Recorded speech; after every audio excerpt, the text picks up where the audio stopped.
Go, baby, go, baby, go. Are you going to headphones it? I just want to like see. It is kind of nice talking with headphones just to like know where we're at. But we don't have to. I'm down. You want to? Yeah, I'm down. Okay. Headphones it is. Something about it makes it feel more official. Yeah. Like we're on the radio. Did you pick what game you want to do? No, they're all the same. They are very similar. So Justin I like and the smallest deck because it just looks the least scary. Okay. So this one got sent to us by Best Self. I actually have a link for those that want to get their own. We got sent these for the live show, actually, is where these came from. So, good conversation. So this is the date deck. Very fitting. This is like a little date night.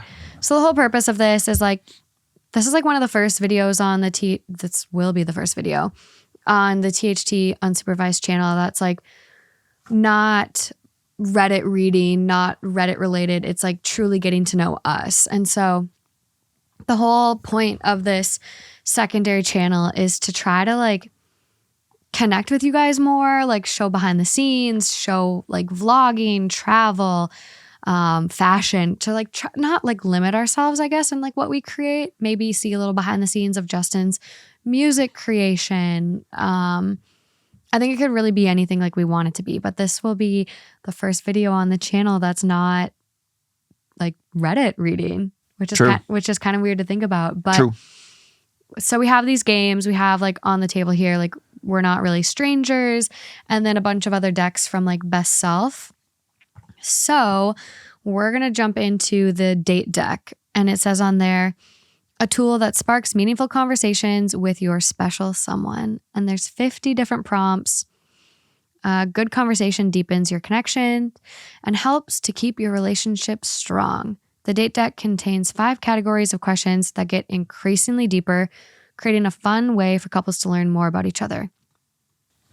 Wow. Yeah. Wowzers. I know. So I think you start in order. So there's like 1, break the ice, 2, play it safe, 3, let's get edgy, 4, risky business, and 5, exposed. Exposed. Yeah. You can get points. There's some rules here. Break the ice cards, dive just beyond talk. These questions are worth 1 point. At the end of exposed, invite more vulnerability and are worth 5 points each. Okay. We're not going to play based on the point system. I think we're just going to pick some cards and just kind of go for it. Okay. Should we do 2 from each category or 1 from each category and then recycle through? Maybe. I feel like you need to build up. Okay, so maybe 2 from each? Okay, you want to go first? Yeah, because once you get all the way to 5, you don't want to go back to 1. Yeah, that is true. Damn, this is slippery as.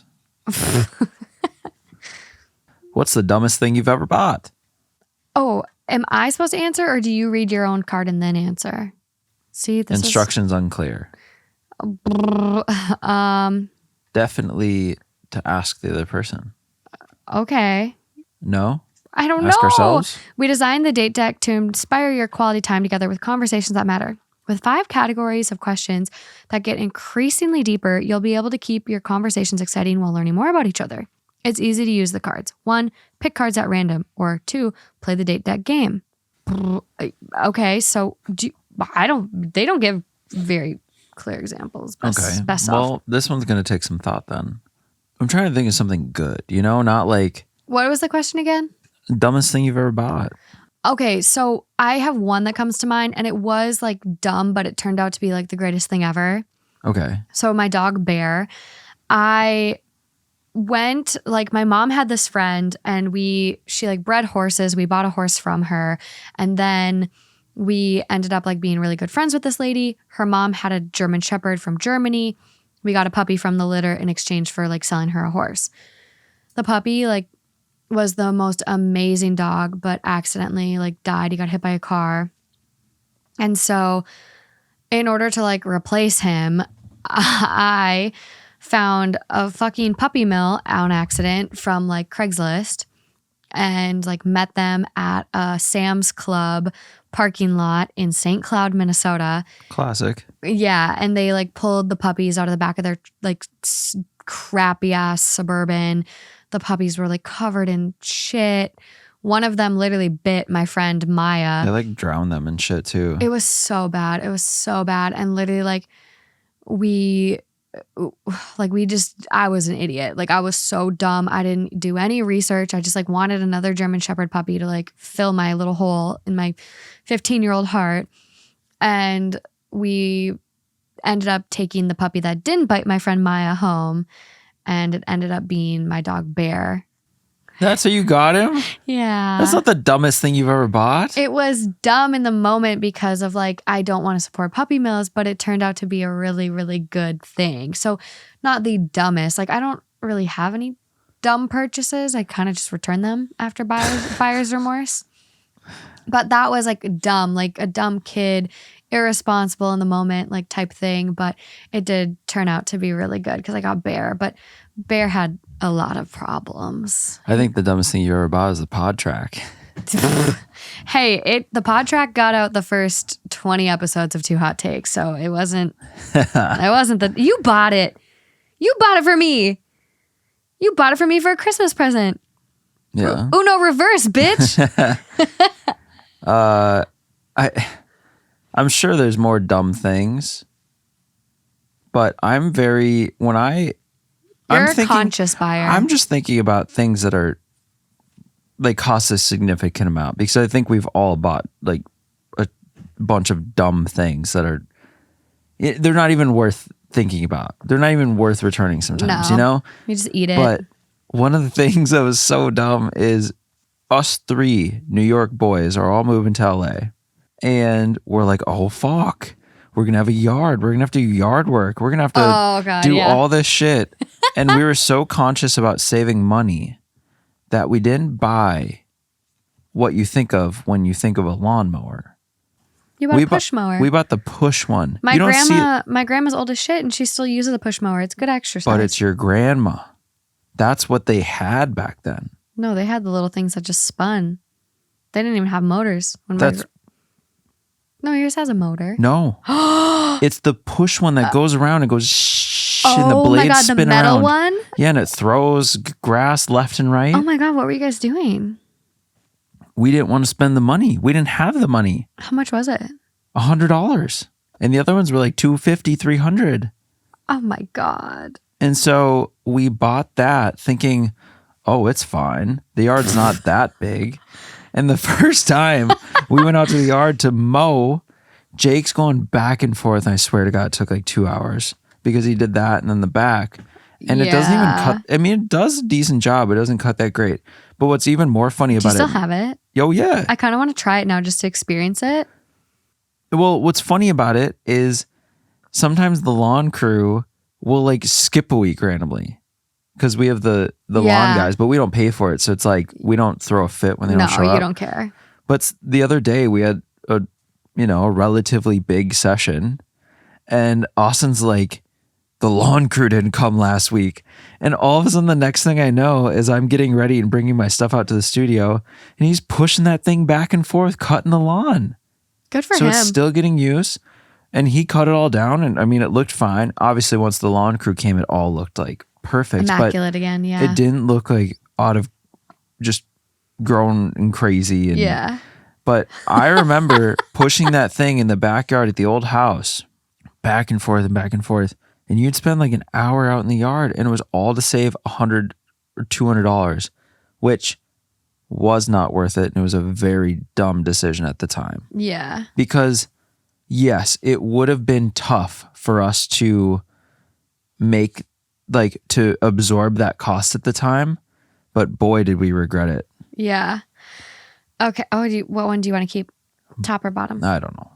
Okay. So mine, what do you remember most about our first date? This is easy. Okay, well then say it. I remember the first second you walked in because I remember sitting at the bar and it was like some game was on, some kind of sports thing because it's kind of a sports bar. Yeah. Yeah, no, it definitely is. And I remember sitting there just kind of watching the TV. I'd ordered my drink. I think I had one. Yeah, you had a vodka. We both did vodka sodas with lemons. How funny that is. I think you were copying me. No, but I thought I had one before you walked in. Oh yeah, Or with did your I wait for you? No, you did. I think you and Austin, your friend that I didn't know was there with you. You and him got one.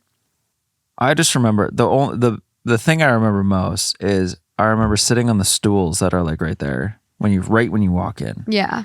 And I remember turning to my right and just seeing you walk in. And it's kind of like those things where, you know, when you go on a dating app and your people's pictures sometimes don't look like them. Mm-hmm. Or it's just like those are like the 3 pictures that look nothing like them. I don't know. And I just remember I was like, oh my God. Like it was such a cliche movie moment, but it was very real to me. But it was just like, I don't know. I don't know how to explain it. You can't put it into words in a good way, not in a bad way. Not like, oh my God, she looked nothing like her pictures. But you did not look anything like your pictures in like the most amazing way. I don't know. But it was like, it's like beauty beyond just like, oh my God, that's a beautiful person. There was something more to it. I don't know how to explain it. It's weird. Yeah. I think for me, one, you were so just nice and kind and like chatty, which was nice. And like I hadn't really been on a lot of dates, to be honest. Like before that one, that's probably why I put it off because I was so scared. But one thing I did appreciate is it was at Cowboy Jack's in Minneapolis, Minnesota, if anyone's familiar. My favorite bar in college. It's kind of the bar I went out to after college. Like it's just a normal bar downtown that like We're a lot definitely both there at the same time. Yeah, it's a good spot. But I had friends that would like come up to me while we're sitting there on our first date, and one of my guy friends came up, Luik, and like you were able to have a conversation with him and then like not act weird towards me, like not like act insecure that like I was talking to another guy. Like you were just like normal and outgoing and friendly and just like it didn't phase you. And I think for a lot of people that I have interacted with, I think that would make them insecure or just fearful. I don't know. Or just like get jealous or I don't know. But you were just like, you were just so nice and chill. And then I think it was like watching the Minnesota Vikings game with you on our next date. That was like a lot of fun. But then The Nun was the deciding factor. We should watch that again. Let's watch it tonight. Let's fucking not. That movie was scary. Speaking of movies. Yeah. What movie do you enjoy that most people don't? A lot. National Treasure is like one of my all-time favorites. I think most people enjoy like. Okay. Pride and Prejudice. I think that's kind of like you have to be very into period romance pieces to like that. That's true. Mm-hmm. I don't really know. I obviously, you know, half the time you ask me if I've seen this insanely popular, successful movie, I haven't. Yeah, you didn't watch a lot of movies as a kid. So I haven't really seen the ones that weren't popular and critically acclaimed. But honestly, I think some of the movies I have introduced you to, like Secondhand Lions, I don't think like a lot of people would say that like they like that. How? Okay, well then that's mine. People are nuts. I don't think a lot of people know about that movie. Oh, they should. Here we go. PSA. If you ever just want to be friends. happy and like, I think there's so many people searching for that type of content, and I see shows being advertised as that. You're feel good, laid back, happy, easygoing. Like you see that on the details on Netflix now. Yeah. Because people are searching out that kind of content because there's so much going on. There's so much drama. There's so much just crazy shit in the world that people want something that's just simple, happy. That's what I've wanted to do forever with this, like with this content. And I hope we can do it on here. It's just happy and wholesome. And it's the little, it's wholesome. And it's like the little things. A lot of times it's the smallest things that can have the biggest impact on people. Absolutely. And it's as simple as, I mean, the cliche is buy someone a coffee. Like that's kind of a cliche way to describe it. But any little nice thing can just so dramatically impact someone that you don't even realize. Yeah. And we see it in the Reddit stories. We do. Where it's like this person did this and they had no idea how much it changed everything for me. And it was Yeah. one little small thing.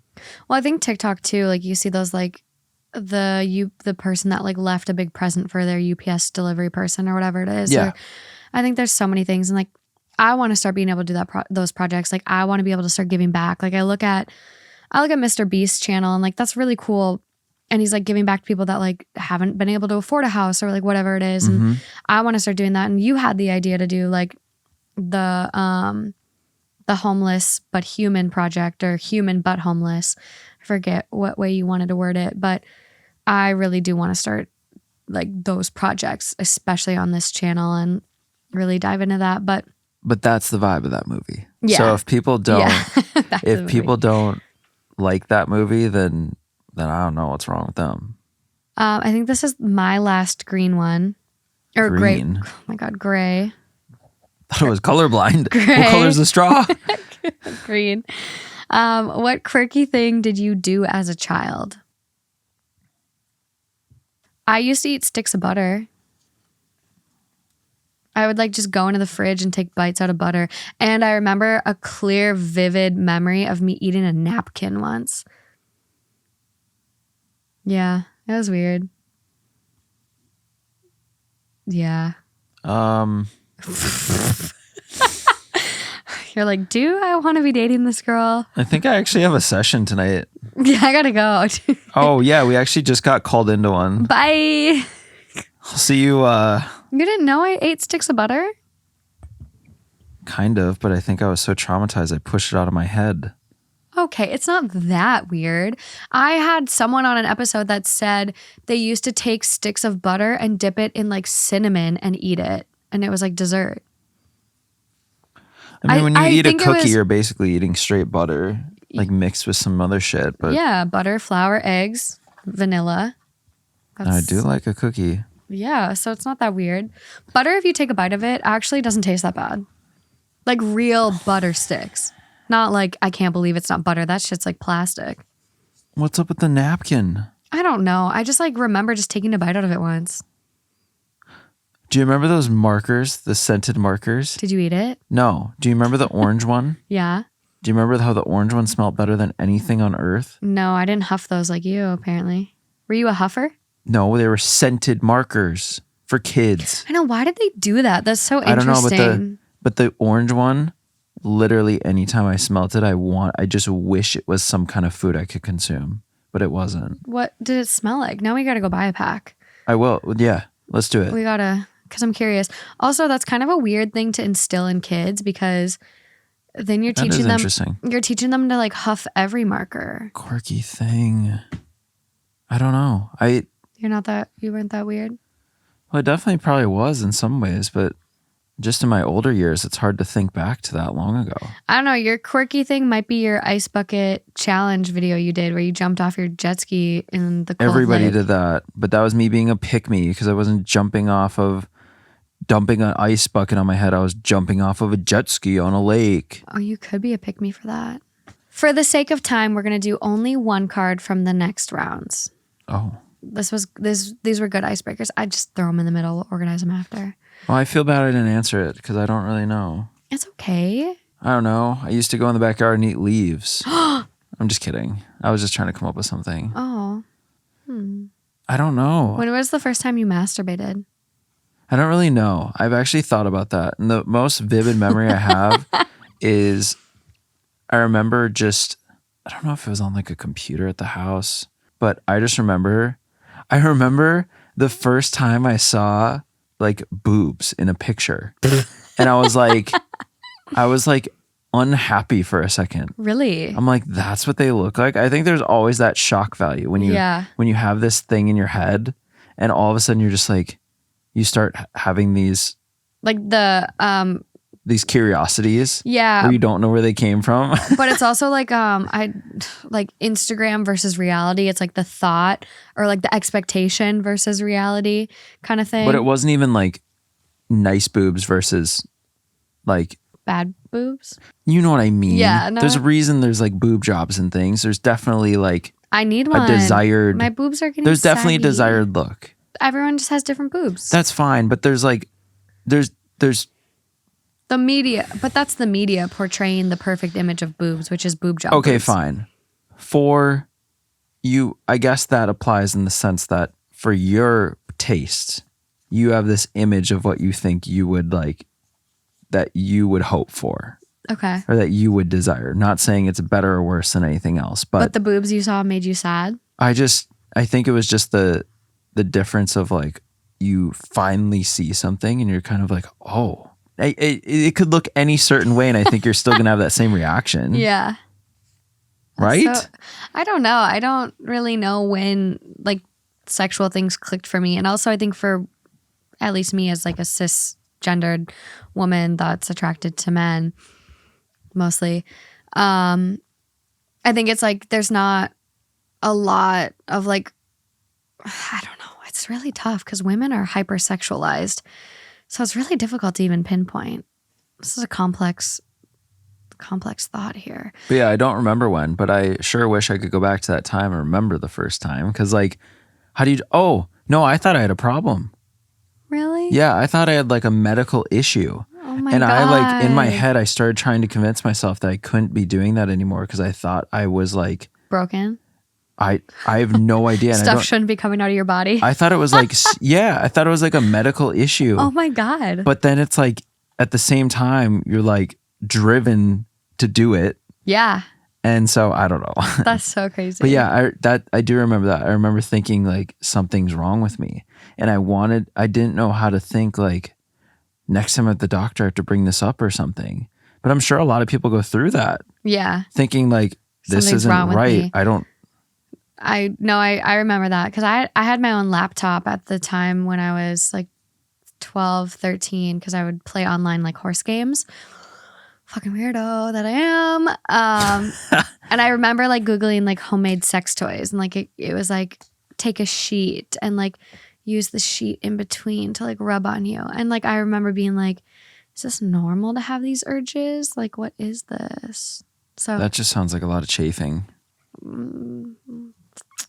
It felt pretty good, honestly. I had nice sheets. What do you cherish most about our relationship? That I didn't know that sheet thing until now. Oh my God, the noises I keep making, I need to stop. Really? It's not that bad. I think the best thing is just feeling like there's so many things, like having someone you can trust, having someone that has your back, but I think the thing that's the best is just the partnership in the sense that we are now actively working together on a lot of stuff. Yeah. And it's just fun. It's not like it doesn't become like an issue in any way. It's just fun. We're having so much fun doing all this different stuff. Yeah. I think that's really cool because It's I so know a lot of unique. people that can't.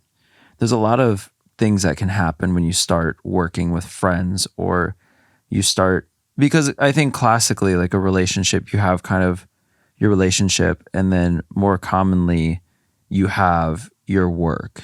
But I don't know that it's super common to have those in the same.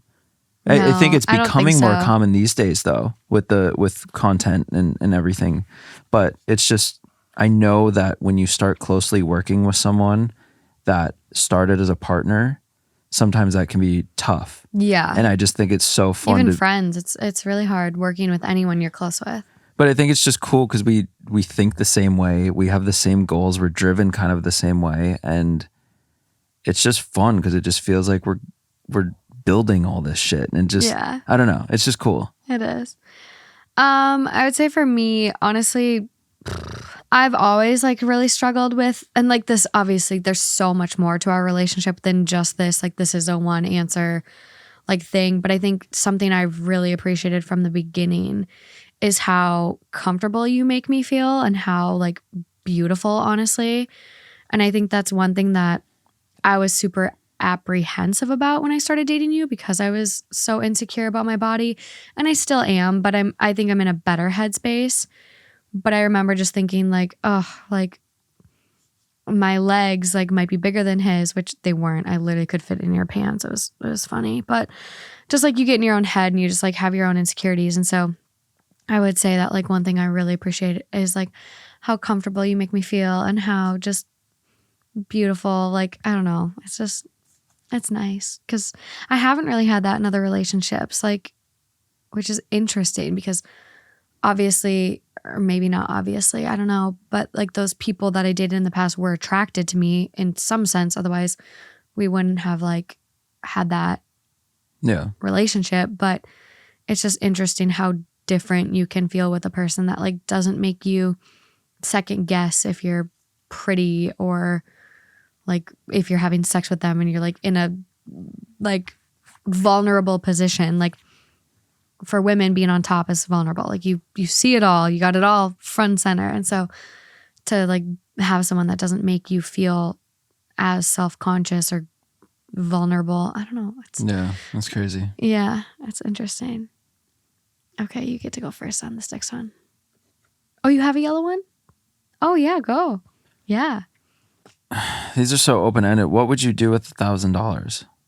And it's like my Donate mind right it. now is like, well, I'm going to put it towards my down payment on the land because that's like any money right now. That's what my sole focus is. Yeah. But and what's funny is this reminds me of the Clear Channel, like KDWB, Ryan Seacrest thing where they're giving away $1,000 to pay your bills. Yeah.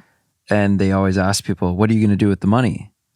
And you just get this super random range of answers. A lot of people are like, I'm going to pay my bills. I'm going to pay rent. Some people are like, I'm going to take a trip.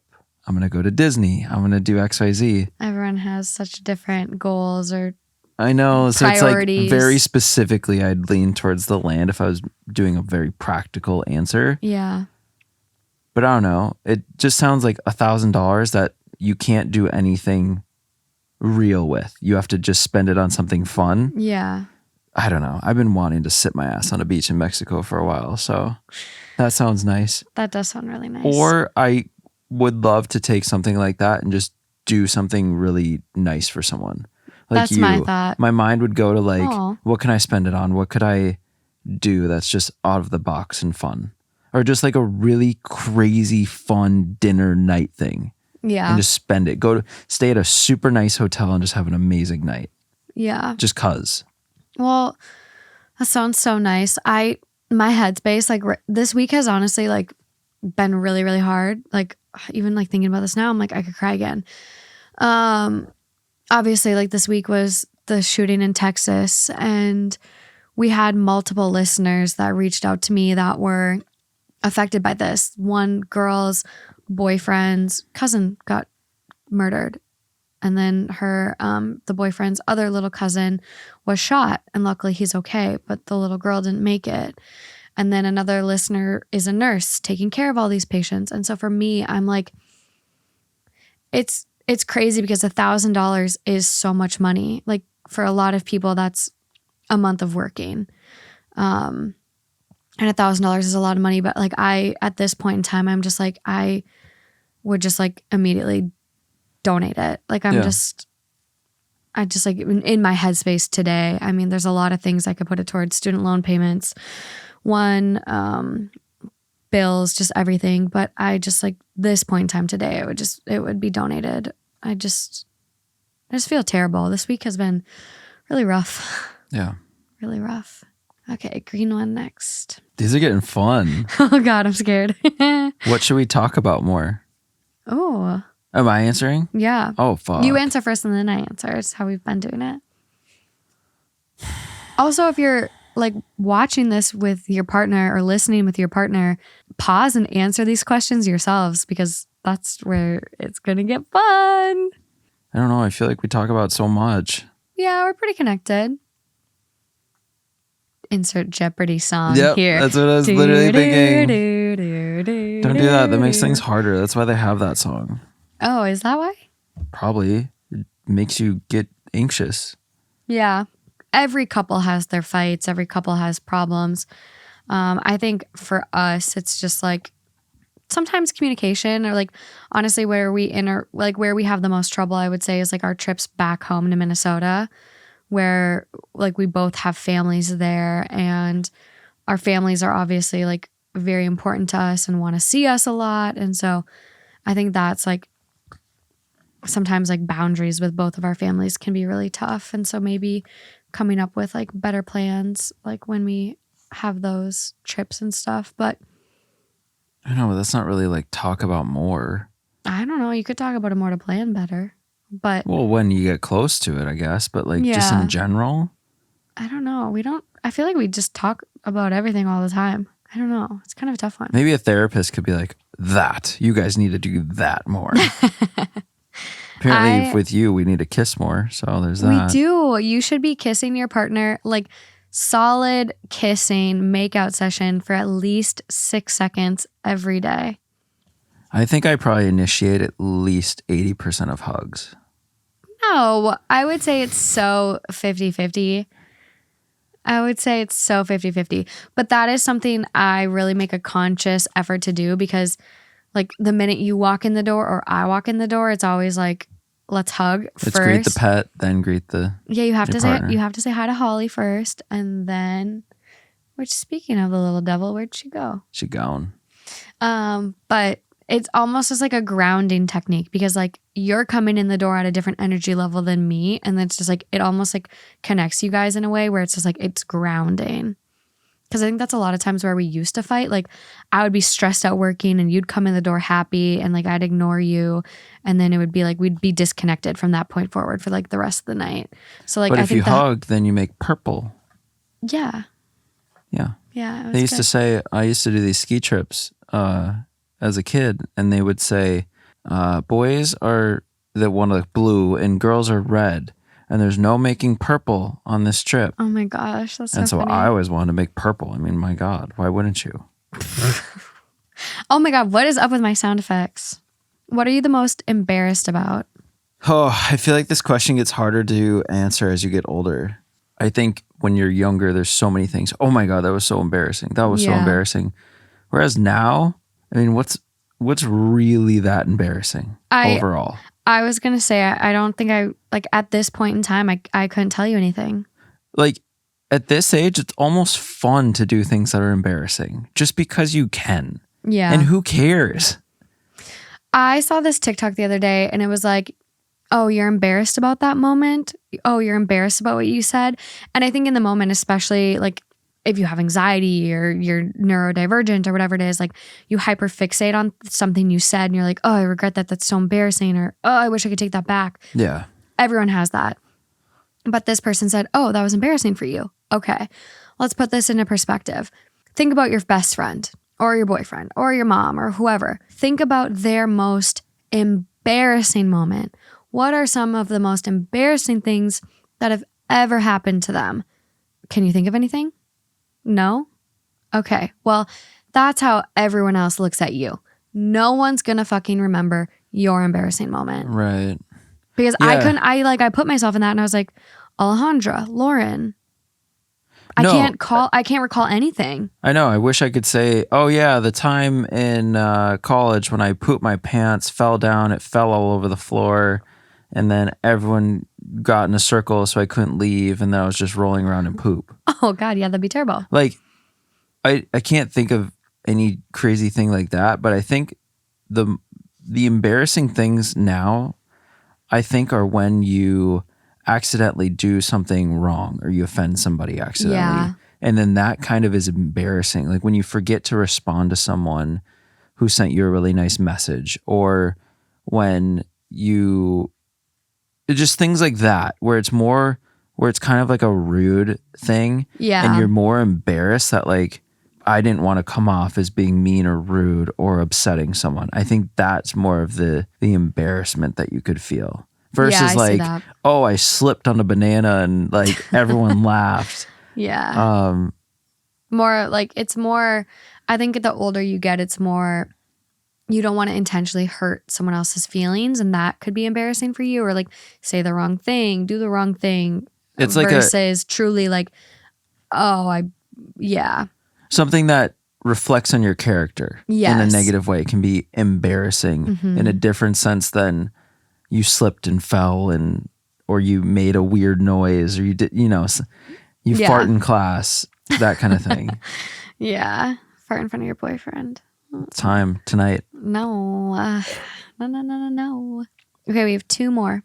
Blue, number 4, geez. Oh, okay. Oh, you got 2. Pick what Why do they one's- stick together? I don't know. Pick what one's better. I'm going to pick 2 and pick the better one too. Then I think it's more fun. Okay. Definitely not this because you already hit that. And this one's going to be way more fun. So the one he's throwing away is, what things do I do that make you feel loved and appreciated? Yeah, we did touch on that. That is not a 4 card. That's like a 2. That is a 2. Here we go. Oh God, mine are terrible. No, these are to ask the other person. It's not to answer first. Oh, And this will clarify why. okay. What habits do I have that you'd like to change and why? I would not answer that for myself. So this game is definitely meant to ask the other person. But I think I like the way we've been doing it, because I think if you don't How am I going to answer that? because you can pretend I was the one that asked you. I think it's yeah, like I think You didn't ask me. I asked you. No, I know. So you got to read it again, because I'm a little drunk and I kind of forgot. But I think it makes it more fair and approachable if you're both answering the same question, so one person doesn't feel offended or like whatever. That's fine. But Okay. it's more fun to be like, Okay. what habits do I have that you'd like to change and why? I think sometimes you say okay as like a defense mechanism. Like if I try to like just say my feelings, you're like, okay. But like I think it's like sometimes your tone, you sound a little exasperated with me. And this is something we've talked about. But honestly, I think that's it. That's like really the only thing that annoys me, because it just feels like, and I think it's totally a defense mechanism for you in your tone and the way you say it. But I think sometimes it just makes me feel like disregarded. Would it be better to be silent if I'm processing? Yes. Yes. Be silent and process, and then just say, okay, I hear you. Yeah, but what if it's like, and that's just how I feel. And then I sit there and I'm like, Well, you don't have to say the okay. It's just like the way sometimes you say it. It's like the most minuscule thing. It's like out of all the things that we share in this life together, it's like this is the one thing that bothers me. But I think if you just said like, okay, I'm processing right now.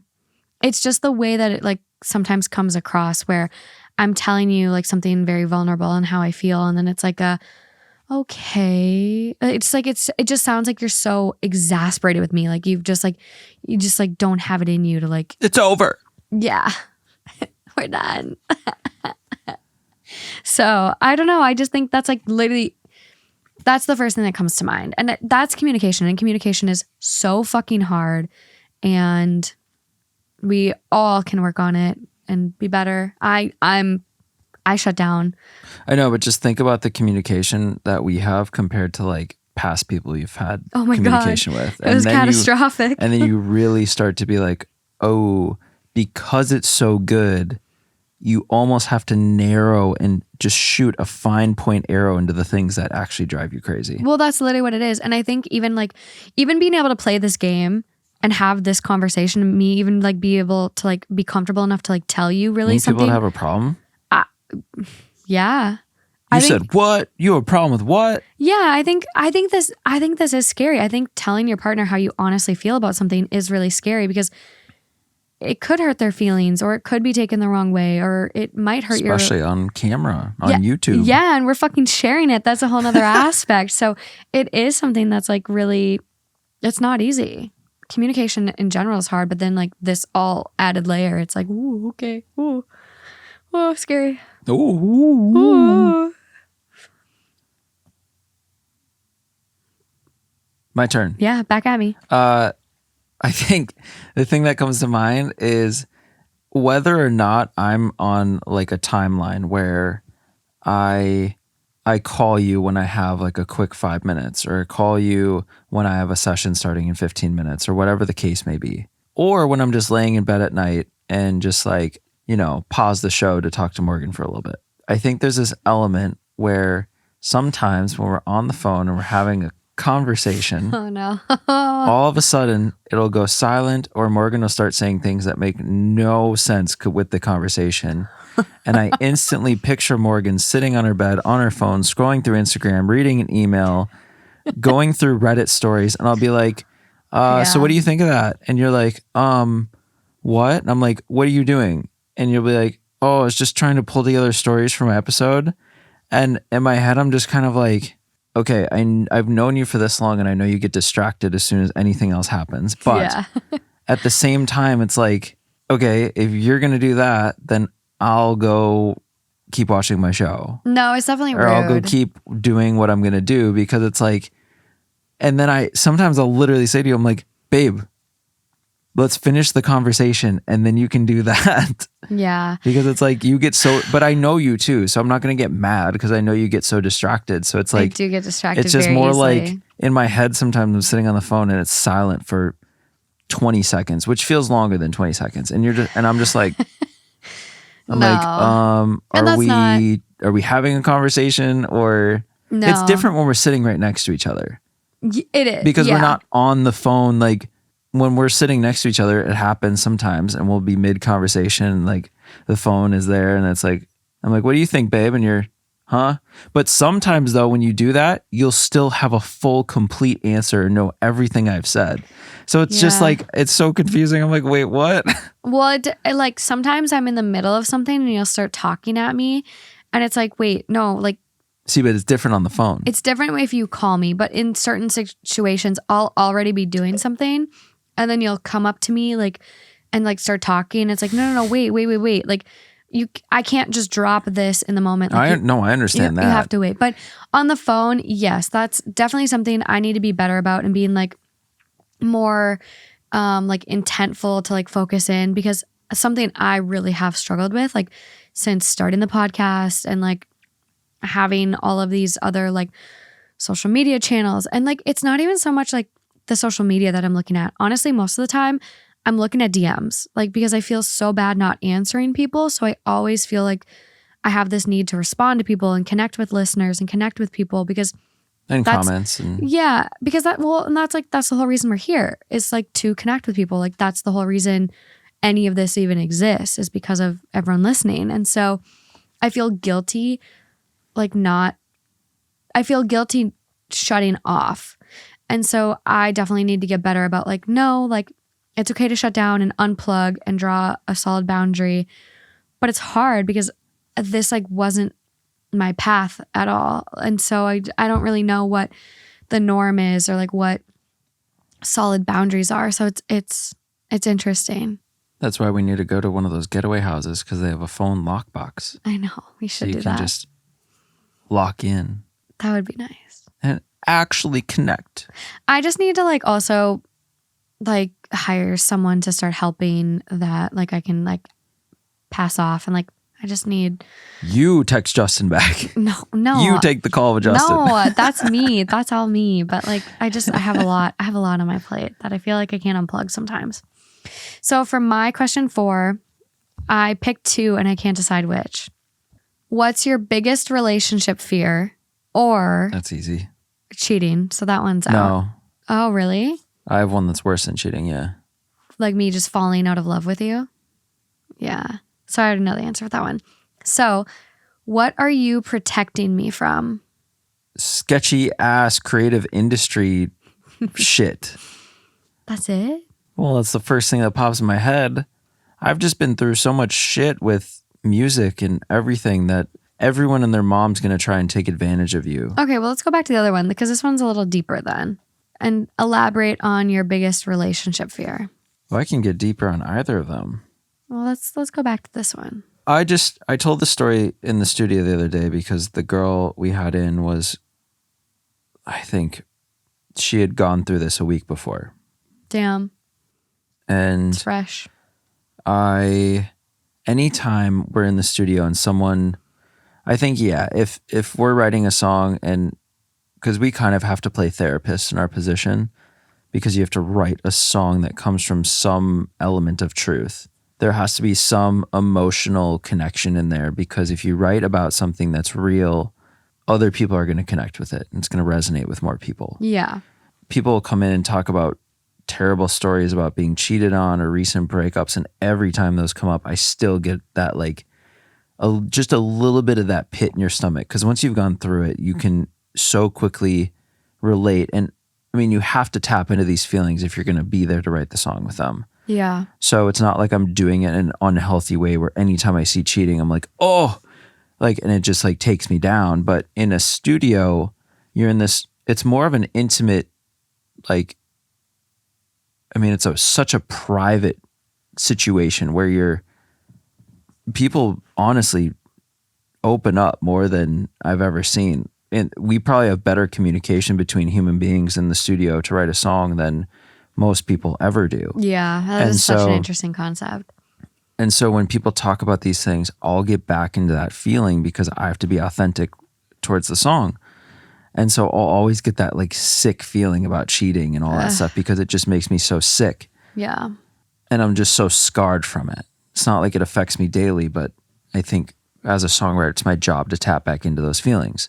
But my biggest fear, I think, is, and I told this the other day, is that I said, if Morgan came up to me one day and just said, I'm not feeling it anymore. I haven't felt it for a long time. I've tried to make it work. I've tried to do what I can, but I just don't love you.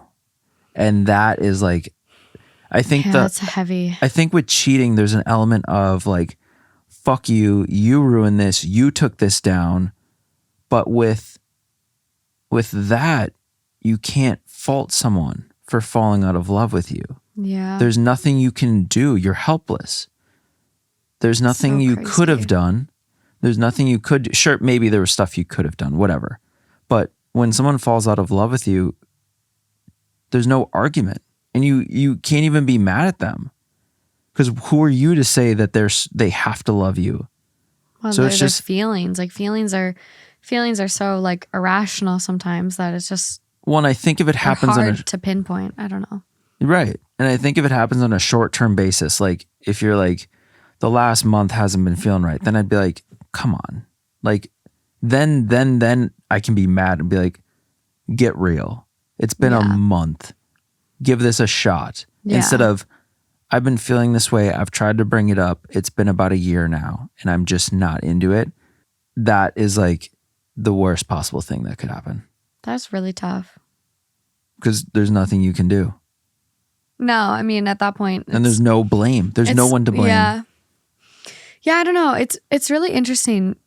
It's interesting to see how cheating affects each person so differently. And like, I feel like for you, like the cheating that your ex did, like really deeply like affected you. And cheating is fucking terrible. I'm not saying it's not. Cheating is terrible. And if you are deeply affected by a partner cheating on you, like that's valid. But I think for me, it's so crazy or different, not crazy. I don't even know what I'm trying to say. Don't come for me because I don't even know how to articulate my thoughts. But all of my serious relationships, I was cheated on. And so I think for me, I just look at it and I'm like, I just like don't care. Like, I'm like, those people didn't deserve me. Those people were not worth my time. Fuck those people. And you just move past it. It's so interesting because what's interesting with you is like you still talk to your ex, or not like talk to her, but like she reaches out from time to time. You have conversations. Like she reached out to your mom on her birthday and said happy birthday. Like she still kind of inserts herself here and there, which is interesting to me because you guys dated, you broke up in 2015. I think it's probably 16. Which is like, what? Like, why? What's the point? That's interesting. Maybe I have some feelings about this. Maybe this is coming out right now. I don't know. It really wouldn't be threatened by it because it's not. I'm not threatened in any way. I just think it's so weird that like for someone that you have been broken up with since 2016, that you cheated on, and like her, I'm talking about her, that like she cheated on you. You've been broken up since 2016. She deeply affected you. And it's like she's still reaching out to your mom to say happy birthday. Like, that's just so weird to me. So weird to me.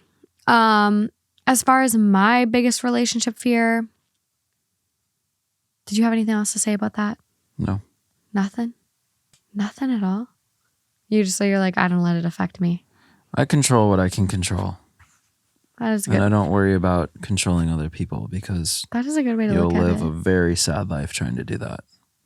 No, and I'm not, obviously I would never. I'm not saying you are. I'm just saying in general, like if if I tried to control every aspect of all the people that I've ever had in my life.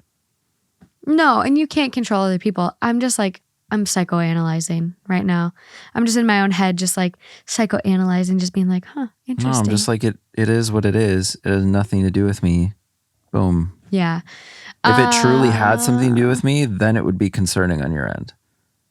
Yeah. If I was affected by that, like, then you'd be like, oh, okay, there's still some weird feelings happening here or some weird affected stuff. But what am I going to do? I don't know. This is interesting. So my biggest relationship fear, I don't really know. I think obviously the one you have is like very valid. I think like a lot of people think about that. Obviously you don't want your partner to wake up and just like automatically the next one day like just not love you. This is so weird to even say. Like, I think if you like got drunk one night and cheated on me, like I don't even think that would be the biggest thing. I think if you literally got someone else pregnant, that would probably be like my biggest fear. Yeah, you have said that. I don't know why. I don't know why that is. But like cheating, I think couples can overcome cheating if you can forgive and reestablish that trust. So I don't think cheating is necessarily my biggest fear, but if you were to get someone else pregnant, I that's like an instant, I'm done. So interesting. I know. Your perspective on cheating. I know. Well, I understand the pregnancy thing has like, it has larger long-term ramifications to it. Yeah. So I don't want to be tied. I think it's the fact that I'm tied to someone that you cheated on me with. Because the cheating is wrong. It's bad. You shouldn't do that if you're in a monogamous relationship with someone. But that being said, you can move past it. In the sense that you can point to reasons why the cheating happened? Yeah, because like based on the relationship books I've read, like cheating from this psychologist's analysis and years and years and years of analyzing couples and research, sure, cheating comes from a place of a partner feeling lonely, lost, unappreciated. It comes from a place where the partner that cheated typically wasn't connecting with their partner. But what if they were connecting just fine? Then typically cheating doesn't happen. And if they were connecting fine and cheating did occur, then that person is evil, is like what he equated it to. Got it. Yeah, it's interesting. But cheating, the way he put it in his book, this is John Gottman, it's all I talk about. I'm sorry. But the way he put it in his book is like cheating doesn't come from a bad place. And that might be hard for a lot of people to think about that way. And maybe I'm miswording it, but this was my understanding of what I read in the book, is that cheating doesn't come from necessarily a bad place. It comes from someone who is feeling lonely. Human nature. Not even human nature, because I don't think it's human nature to cheat. Maybe. I mean, there's a lot of people that would argue that we're not supposed to be monogamous. Only penguins can do it, ducks, whatever. But no, it's definitely interesting. And I would agree with that. I think like people that cheat, I wouldn't automatically write them off as being bad people. I think they maybe just were feeling lonely or disconnected. Temptation. Or put in a bad position, whatever it is. But typically people in healthy, happy relationships don't cheat. It's when the cracks start showing and their partner doesn't talk to them as much, or their partner ignores them, or their partner doesn't emotionally connect with them or sexually connect with them and they feel neglected. So I can understand us having a tough patch and like you cheating, but if you got someone pregnant, I don't know. I think, at least from, I don't know, not from experience, but just from a different perspective, I can see it. I can see a couple having everything right and not having a rough patch. And I can see someone being put in just like the perfect storm and it happening out of like just sexual desire or temptation, and not necessarily not having that undertone of I'm having issues with my current partner, so I need to do this to counteract that. I think, yeah, you can definitely have I agree. You can have a perfect storm, like someone gets too fucking drunk at the bar and just when you're blacked out. Well, not. I mean, that's getting into a whole different territory. No, but I think I agree. There are situations that are perfect storms and shit just goes awry. And that's why I say, like, cheating isn't an end all be all for me, but you getting someone pregnant would be. It's interesting how every person handles cheating so differently. Last category. I almost like just looked at them to pick the best. Interesting. Okay. Do you want to go first? No. So mine is, why do you like me? Oh, should be a category 2. Okay, so should I pick a different one? Well, I could sit here all day naming things. No one wants to listen to that. We'll name 2 and then we'll move to the next one. I love your drive and passion. And I also, it kind of goes hand in hand, but I love that. I think it's no matter the situation, no matter the people you're around, no matter the context of anything, you are never pretending to be someone. You're always like 100% authentically yourself, even to a fault, where it's like, no matter what, like, you are just you. But I think there's something to respect about that. Yeah, I'm sometimes a pain in the ass. No, that's not what I mean. No, I'm just saying it's like, I know. You will defend your shit to the end. Like, obviously, you're not going to take on unnecessary battles and things, but yeah. You are you 100%. I just love how kind, I like how kind you are. I like how compassionate you are. And I think you're very fluid and you're adaptable and you're just like a gem. Like, out of any guy I've ever known, you truly are the one that like combats the most of the toxic masculinity. You're just like very comfortable being yourself, whether that's opening up, crying in front of me, or just whatever it is. Like, and I appreciate that because I hate toxic masculinity and it drives me fucking bonkers. So I really like that you're comfortable just being you. I'm just chilling. Last but not least. Mine? Oh, fuck. Okay, that can be mine. Yeah, that's fine. What was the other? What do you desire from me that you haven't dared to ask? That's a tough one. There isn't. I want to peg you. No, I'm just kidding. There's nothing I haven't dared to ask. Okay. What would I not dare to ask? There we go. You're up. Where do you think I make assumptions about you? I don't know if you really do. I think after 3.5 years, we're in it pretty deep to where you know me, you know my character, you know my intentions pretty well. And I would say the same about you. If you flip this one, like where I'm answering this about you, this is your question to answer. Do you think I make assumptions about you? I don't think so. I don't know. That's an interesting one. That is a really interesting one. But that's it. Yeah. Anything else? I don't think so. I'm tired. Tired, sleepy, gotta go to bed. That is the game, the date deck from Best Self. This was good. I'm curious to see what everyone thinks about this one. It's very interesting. It's honestly quite fucking scary answering these questions in front of you all and being as open as we've been tonight. At least I feel like that. I'm like, okay, if this was a conversation between just us, I'm like, oh, no issues. We're good. But it's a little scary putting ourselves out there in this way. Well, just imagine doing it early on. Oh my God. Yeah, this is an intense deck. I think for someone who just started dating, I think this could be a very intense deck, which honestly might be fun. When Lauren gets her new boyfriend, maybe we sit down and say, okay, you guys have to do this. No, I'm just kidding. I like that. We're not. Oh, is that hazing though? That might be hazing. That might be hazing. But this has been really good. This has been fun, scary. But I hope you guys like answer these with your partners or even just like writing the answers down yourself to answer And if there's anything, I think one that stuck out in my head is like, what's something truly embarrassing?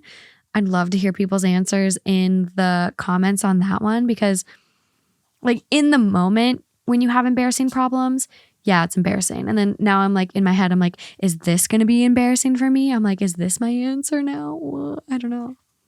I'm getting in my head. I'm getting in my head too much. But I can't wait to see what you guys think about this, because it's fucking scary. Any final notes, babe? I don't think it's scary. Okay. I'm glad you're confident in this.